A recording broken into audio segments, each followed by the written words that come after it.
officially third on the grid to the race lead for Emanuele Pirro, who's seen both of the LMs have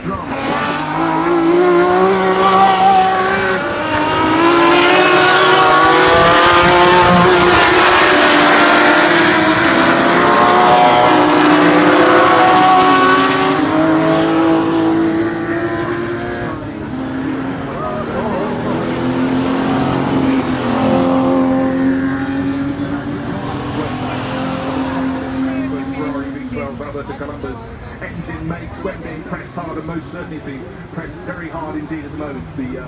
526, which is what the Ferrari LM